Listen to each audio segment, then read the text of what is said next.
Everyone. Welcome to this REDinNYC event. My name is Willie Morales. And on today's show, we have Joe Berko from Berko and Associates. Definitely looking forward to interviewing him. He is, let me tell you a little bit about Joe. Joe is president and founder of Berko and Associates in 2005, and he founded Astro Realty Capital in 2016. He has, over the course of his 25-year career, advised, financed, syndicated, acquired over $2 billion in commercial real estate. Plus, Joe is a recipient of the prestigious 2014 Power Broker Award from CoStar. He has been the real estate advisor of the state of New York from 2009 to 2018, appointed by Governor Andrew Cuomo and Governor David Patterson. So we're just waiting for him to be on this event. Again, let's thank REDinNYC, Salman for putting this event together. I'm really looking forward to talking with Joe. Hopefully he gets on in a few minutes. Let's see if we have time. Let's say hi to our sponsors. First, gold sponsor, Carlos Seneca from CNA Seneca Construction. Gold sponsor, Vince Soriero from Property Shark. Silver sponsor, Laura Rivera from Champion Elevator. Silver sponsor, Benny Resda from Skyline Scaffolding.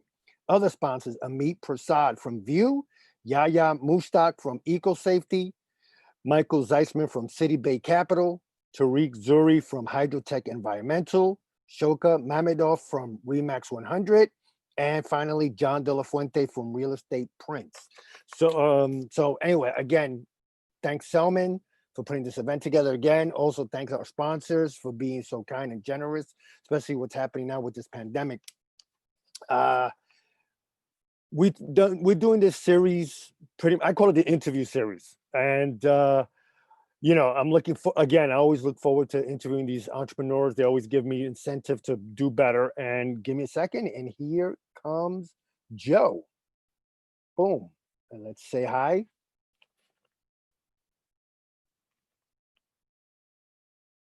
Joe, how are you? Joe, can you hear me? Yes, I can hear you fine. How are you, William? I'm good, and I can hear you. Joe, I just read your bio over the air, and it's very impressive. So, Joe, tell us a little bit about yourself. How did you get into real estate? What was it about this field that drew you in? And obviously, and the capital side of it, especially Astro Realty Capital. What drew you into these two fields? First of all, thank you for inviting me, and it's a pleasure to be here this afternoon. I'm calling from Miami, where it's sunny and beautiful, and it's been like that for the last couple of months. But Joe, don't make us jealous, especially here in New York. It's about maybe early, late 70s, early 70s, which is okay. But, you're going to have this weather for the next 8 months. It's the land of sunshine, but I hear it's not too bad in New York. In fact, I was there a couple of weeks ago and had a chance to get on a plane. I haven't seen a plane in about 6 months. But we flew into Los Angeles to look at some transactions, and then we ended up we found ourselves for 24 hours in Nevada, in Atlantic, in Las Vegas, and then eventually a week after in New York. So first of all, New York, I miss New York tremendously. It's where I started my career. So you've asked me about how did I get into real estate? Sort of like out of a coincidence, just picked up on an ad. I was doing a bunch of odd jobs, fresh off the boat, maybe about 25, 26 years ago.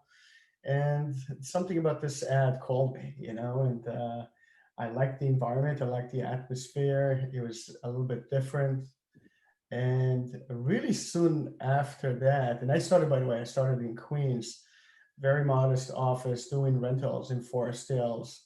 So sort of like being on the ground level, that was my mailroom sort of entry into the world of real estate. But you learn a lot. You learn a lot from the little things that you do. I enjoyed it tremendously.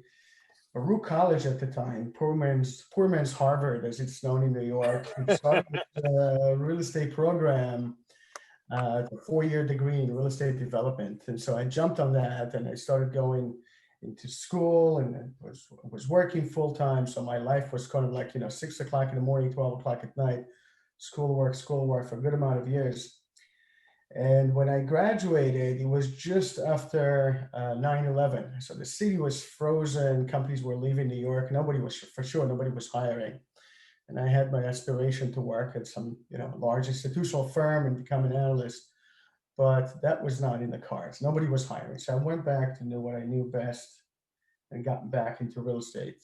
And so I found myself early 2000s doing real estate finance. So worked at a finance firm that focused on financing commercial assets, done that for a good number of years, and then decided that I still have the itch and I'm going to have to open up my office and do it for myself, or I'm just not going to get fully satisfied. And so I did. And so in 2005, um, it was May, I started up Berko and Associates. And so it was great times. I was selling big buildings in New York and Pennsylvania. We're doing great transactions, both investment sales, structured finance. It's a wonderful time. And Yeah, yeah. no, I was gonna say, when you got into the business, it seemed like you got in when it was, on the rise. Um, did you see anything different from when you started to maybe a few years later, before the crash? I mean, were you seeing prices just go out of control? So when I started in the business, it was 1995, where I was sort of like coming out of a very long, U-shaped sort of a recession, early mid 90s. It was still sort of like a suspect coming out of um, the saving and loans debacles of the very late 80s. And so I went in through about a 5, 6 years of an upturn in real estate, and that's what we've been seeing. Um, and then, of course, the dot-com boom, or the dot-com bubble, if you will, Yeah. that's created a little bit of a dent on office space right at Manhattan. So that sort of had an impact. And then soon after, we've seen 9/11, and I've realized that first it's an upswinging market and downswinging market, and if you're really focused on what you're doing, you'll find opportunities. In 9/11, it was it's quite a shocker. The entire city was in a state of a shock. Now, I'm coming from Israel. I'm sort of like, somewhat familiar with that sort of adversary, if you will. Probably Yeah. not the scale, and probably not so forefront and center, but the city recovered tremendously. And it took a lot of forces. It took City Hall, it took the public sector, the private sector, everybody pulled in together. This is something that you see where I come from. All forces are pulling together because you have a very clear outside source that you sort of like unite around in order to defend yourself, in order to come back together. I remember Giuliani asking everybody to go downtown, spend money. We said, Right. people, nail salons, go shop downtown. We have to revive downtown. But at the other side of it, there were some tremendous opportunities out there. Office buildings were trading for about $100 per square foot, and you were able to get the Liberty bonds, which was like a 1% financing stretch out for 30 years. So it was cheap capital. It was a lot of help. Yeah. Interesting. So each and every downturn, every recession, if you will, brings with it sort of like cleaning out the barns. Something fresh comes in, something stronger comes in. We always return stronger, as we will return from this situation stronger as well, I believe. Yeah, no, I definitely agree. So you talk about when you received your power broker award from CoStar, especially in investment sales transaction. Can you talk a little bit more about that? Sure. Um, One of the things both at Berko and Associates and later on Astro, who spun out of Berko and Associates, I've always looked at the market and always try to do things a little bit different. I look at this big funnel, okay? You look at the state of New York, and I looked at the competition. It's about 149,000 brokers and agents, okay, throughout the state of New York. So it's a staggering number. It is. And you got to find a niche for yourself. Okay, you got to find a place where you're passionate about, a place where you can make an impact, where you can add value. And so I looked at the industry. I would say about 99% of it, 98% of it is residential. So we're not in that space. We're in the commercial space. So we're kind of like the segmented 2%. And if you look at that 2%, there's several hundreds, a couple of thousands, let's say, that are in the space of commercial real estate. The majority are chasing deals. Sometimes I call it, the low-hanging fruit. They're chasing multifamily apartment buildings. That seems to be the sort of transaction or the food group that trades the most. There's plenty of competition in that space, and there's some companies and some brokers are just doing a tremendous job in that space. Mhm. And so I look to see where I can add value and where we can have less competition. And that tends to be areas where deals are good to be either very large or large and complex and complicated. And I find those to be interesting. Um, a family approached us at an office building in Midtown. It's a tremendous office building that used to be, way back in the day, used to be a hotel with about 1,000 rooms. Mhm. And we did a transaction with a group that wanted to bring a very cool brand, the Moxie brand, the first Moxie brand to come to New York, and was looking to either build ground up or convert an existing property. And what they needed is they needed sort of like a millennial style hotel, highly amenitized, many of public areas, rooftops, restaurants, all the cool places. And have this entire thing interacted while keeping the rooms fairly small. And that place seems to be kind of like a great fit. So we've negotiated this transaction. We went for about $182 million. And I guess, the layers of complexities, CoStar sort of like viewed this transaction to be quite unique. And so they approached me and they say, hey, we're gonna give you this nomination as a power broker, which, rattled my feathers. I felt great about it. And I was like, that's wonderful. But you know what? I gotta reinvent myself now again. So I but Yeah, you didn't hit the ceiling. as You wanted to good as it pass gets. that ceiling. Yeah. So, an advisor, broker's world is just like that. You eat what you kill, and you're always going to be on the hunt. So that was nice. It was an interesting transaction. It was complex enough to underwrite a hotel, to understand the ins and outs of a hotel, and it was quite different. It was in a segment of town. It was the corridor between Times Square, stretching all the way along 7th Avenue and Herald Square.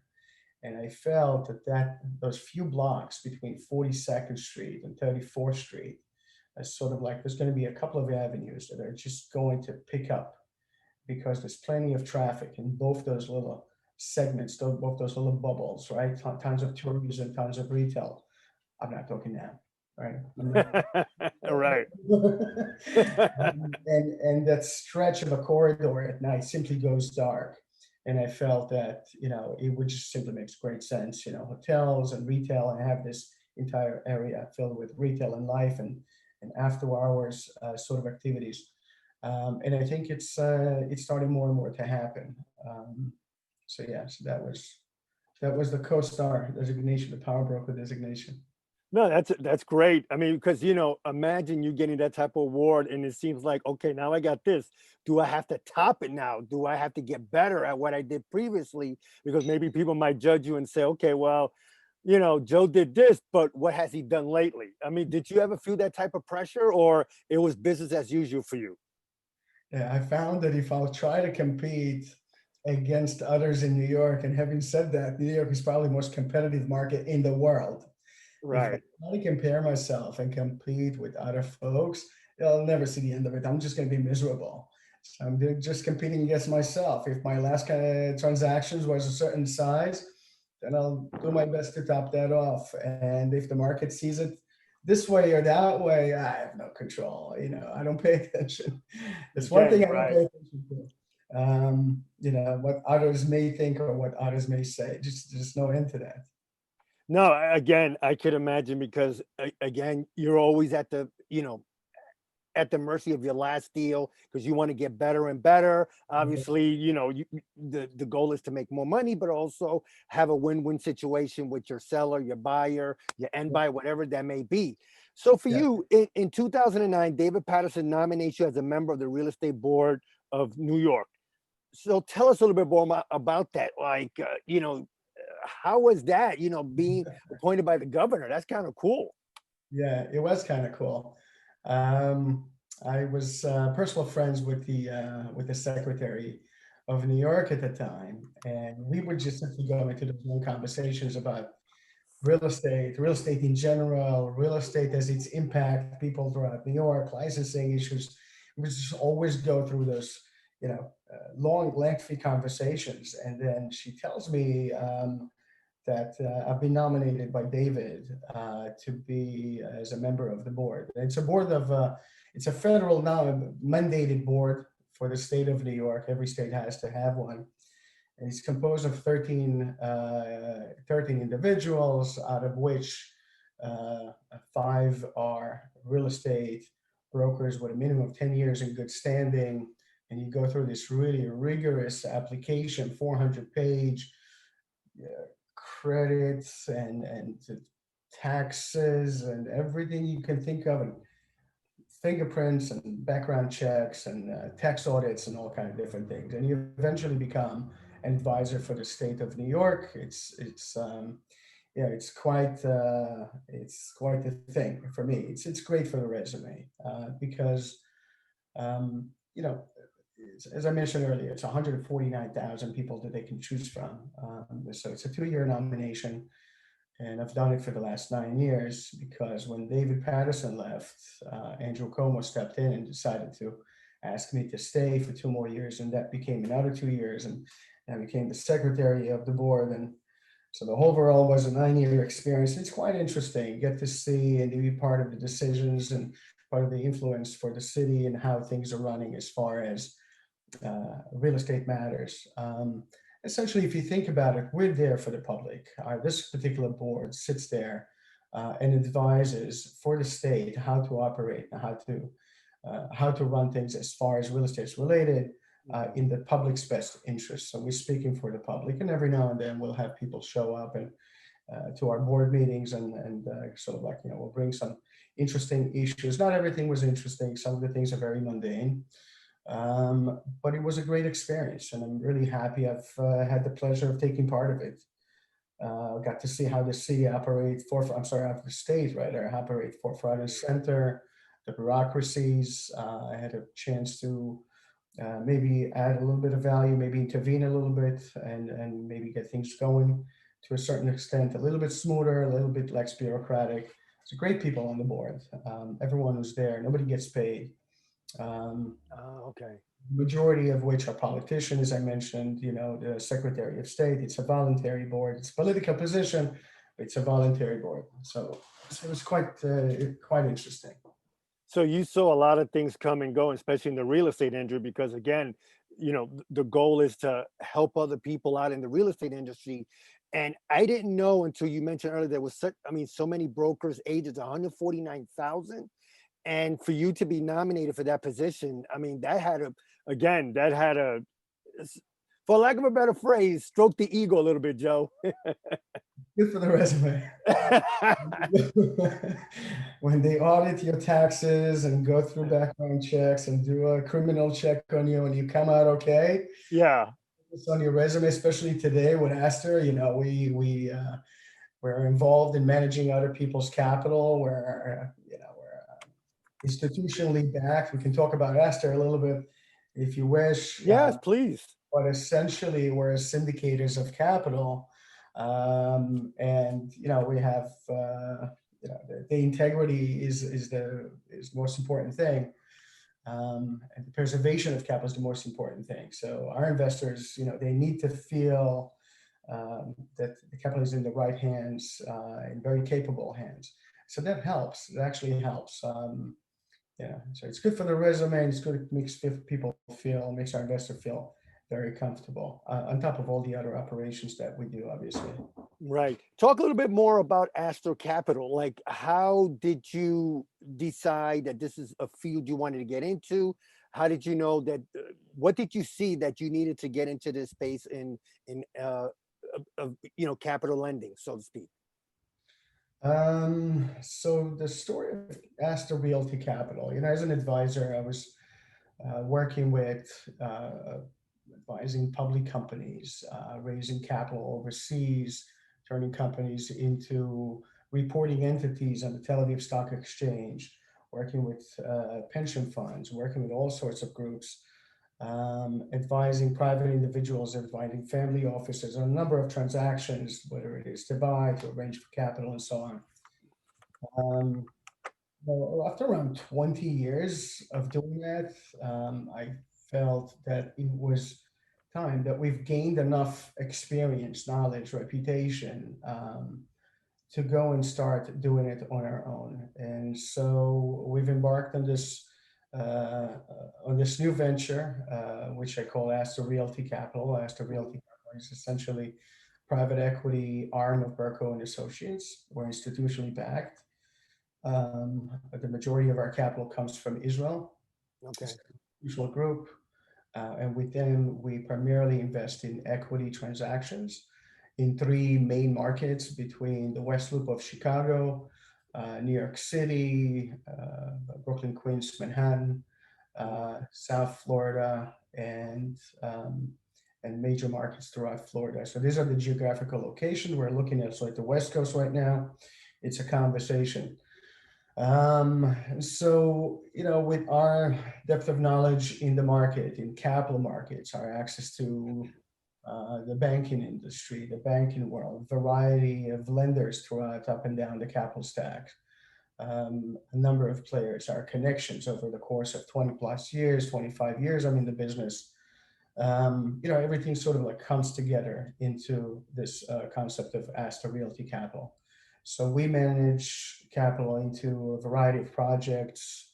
Essentially our positions are to pick and choose the best in class operators, developers, and then we'll team with them. We'll bring capital to their projects, and then we'll become an active LP in those projects with the ability to step in if the project goes bad, with the ability to make major decisions, and we're very interactive within the project itself. We'll always say our developing partners manage the day-to-day, we manage the month-to-month.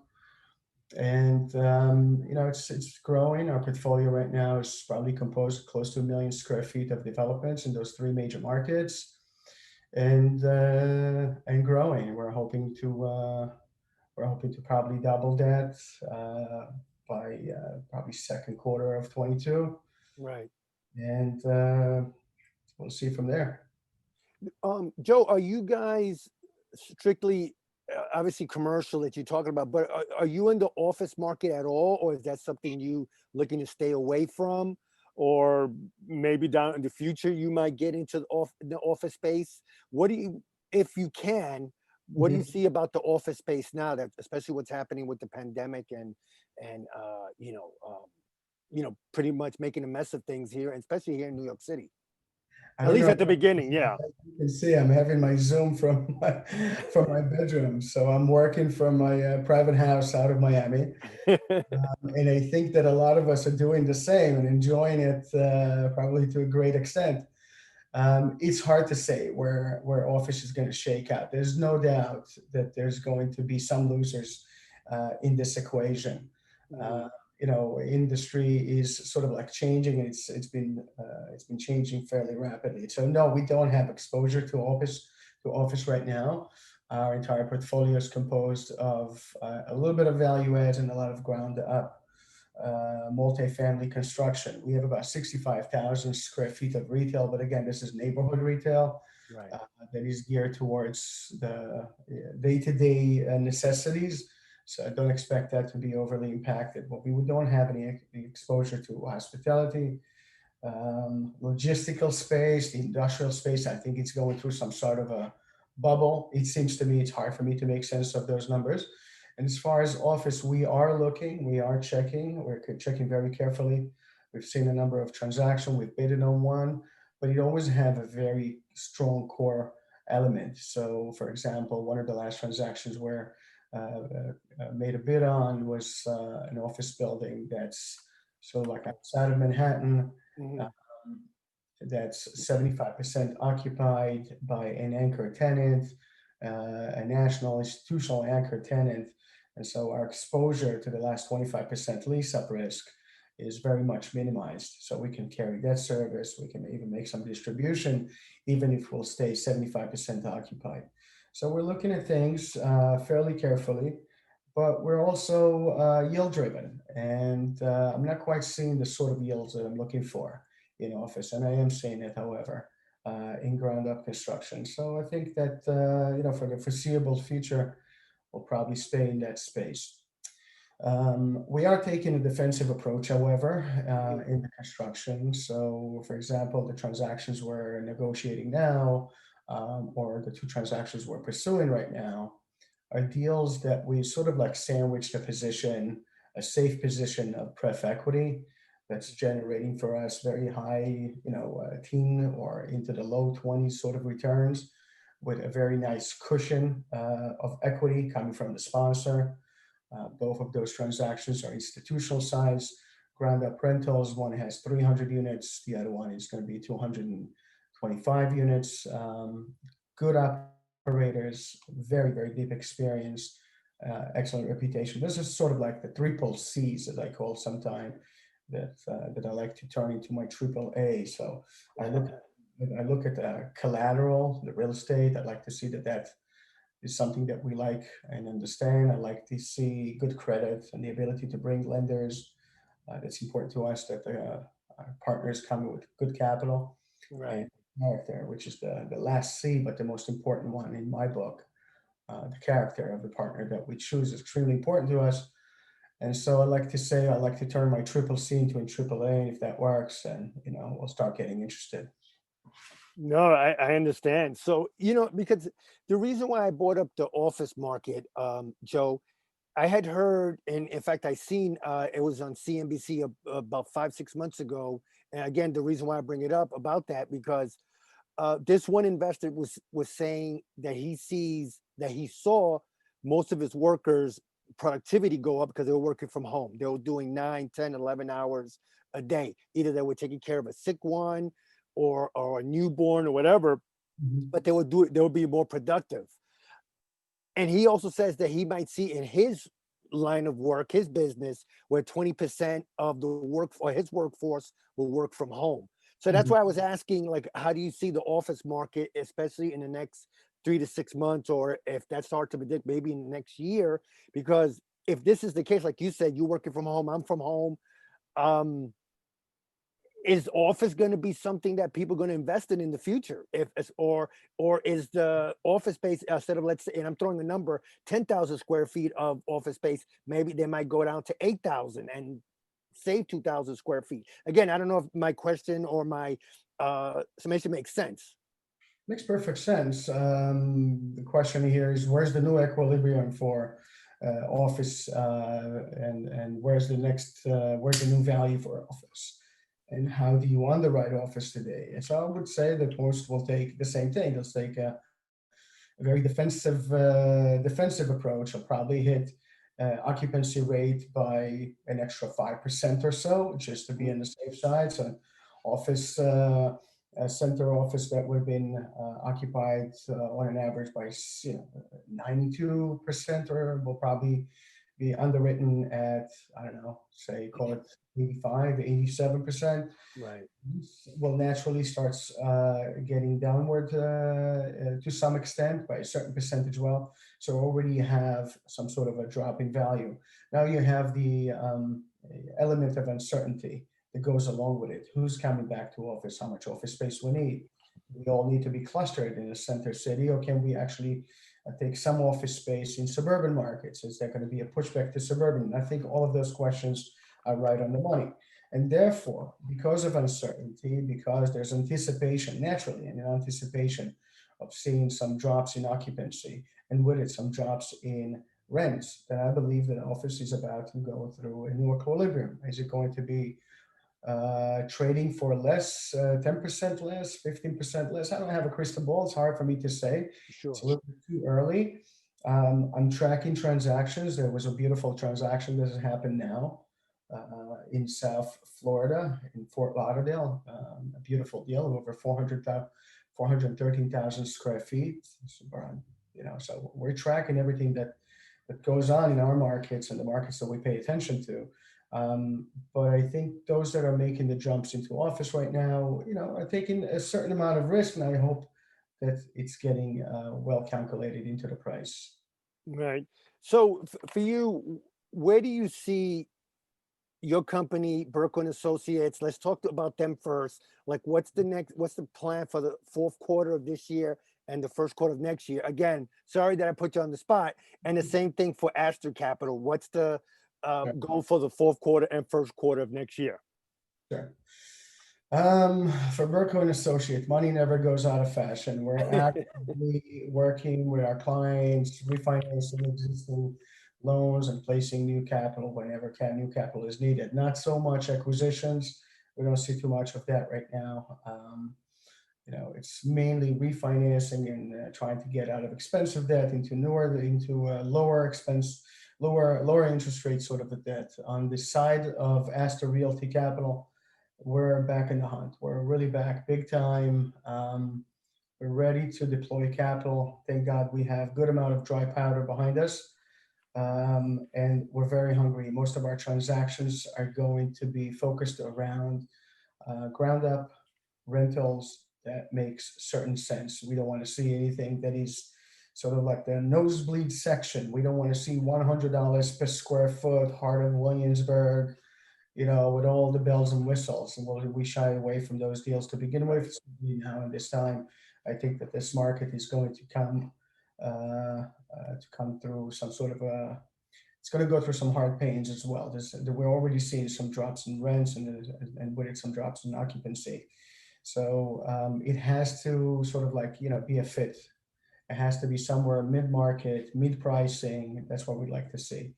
Our preference is to build institutional styles. So if it's in South Florida, we're talking about roughly our sweet spot is around 300 units, rental ground up. If it's in New York, we'll start from 100, 150 into the 250. I think that's sort of like the numbers that makes sense for us, makes good sense for our partners. And these are the areas we're going to pay attention to. If we feel that there's a little bit too much risk, then we'll try and negotiate an element of preferred equity like we're doing in the other two transactions we're negotiating right now. Looking forward into the next several months, I certainly hope to close those two transactions and get ready for Q1. I think things will start moving a little bit slower towards the end of the year and certainly up until election time. Once we'll pass that, I think things will start opening up again. Right. 2021, there will be a point in time. There will be a very unique point in time, and I'm looking for that point in time where land valuations will drop both in New York and around the surrounding area. Land valuation will drop to the point that it will start making sense again to acquire them. At the very same time, we went through a period that nobody was building. And so I anticipate in the next 3 years out, we're going to find a very unique point in the market where a lot of the product, a lot of the units, a lot of the condos that are lingering now will sort of start disappearing. And then those that will start building and acquire land and hit a market within 3 years out, maybe 3.5 years, but something around those lines, I think we'll find a very good market still with favorable fundamentals, low interest rates, certainly reasonable supply, maybe not enough supply. We're looking forward into that sort of a period. And so I think that Q1 we'll start looking at land again, start looking at some condo projects again. And right. No, sounds good. So one couple more questions. One is, how did you end up meeting Salman Yalcin? How did you guys end up, I'm not saying partnering, but how did you meet Salman and the REDinNYC family? REDinNYC, that's very interesting. Well, I know Salman for many years from the industry, but it was several years ago. I've done a 3-day event, a very unique event.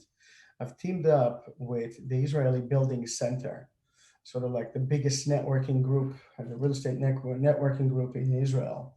We decided to do a 3-day event in New York. They were working to fly in 150 real estate professionals to New York, and I was working to bring 250 professionals to create this really unique environment where one day will be a full seminar with about 50 plus speakers, and the rest of the days We'll have, visits throughout a variety of projects, on the nicest projects in the city, office, retail, and residential, and meet, sort of like meet the industry, sort of create the bridge. And I was planning that in each and every one of those nights, we'll have a social aspect. So while we do educational stuff throughout the day, our guests from Israel and everybody else, all the other participants, will have the social aspect. Mhm. Salman approached me at the time. He was planning to do one of his very early on REDinNYC events. And he said that, maybe it's not a good idea that he should have his event around the same week that I'm doing ours, and maybe we should separate. And I said, absolutely the contrary. Let's just team up. And that's what we've done. And we've done an amazing party, social party at the Thompson Hotel in Soho. And it was, it's one of the nicest ones, I think, at least in my opinions. Everybody came out super happy. It was a great networking. And that's how we met. We started to work together on REDinNYC. He will bring the industry into a nice, sexy rooftop somewhere in New York City, Yeah. and the conversation and the professional that we would be interviewing that very same night. And it was fun. It was a great time. Yeah, no, I've been a part of it since June of last year, and I'm always having a great time. And I always appreciate someone for putting me part of the REDinNYC family. Joe, so before we let you go, one, thank you so much for being in this REDinNYC event. And Yeah. two, if somebody wanted to look for you, what's the best bet? Pardon? If somebody wanted what? If somebody wanted to get in contact with you, what's the best bet? Oh, shoot me an email, Berko at berkoassociates.com, or jb@astrorealtycapital.com. So jb@astrorealtycapital.com. Again, it's Nice. probably the best way to reach me. Yeah, and I'll put it on the show notes. I'll make sure that people definitely see it. Again, Joe, thank you so much for being on this REDinNYC interview series. I Thanks. really appreciate it. And again, thank you. You gave us a lot of great nuggets here to take in. Thank you very much. I appreciate it, William. You No take care. problem. Stay You safe. too. Thank you. You too, buddy. Take care. Bye-bye. Well, everybody, I was Joe Berko, and I'll definitely put more information on the show notes. You can look for Salman at REDinNYC.com. That's REDINNYC.com. And you can find me at peer-to-peerrealestate.com. That's peer-to-2 peerrealestate.com. Again, I'm your host, William Morales. Until next time, thanks, everybody, and please stay safe. Thank you.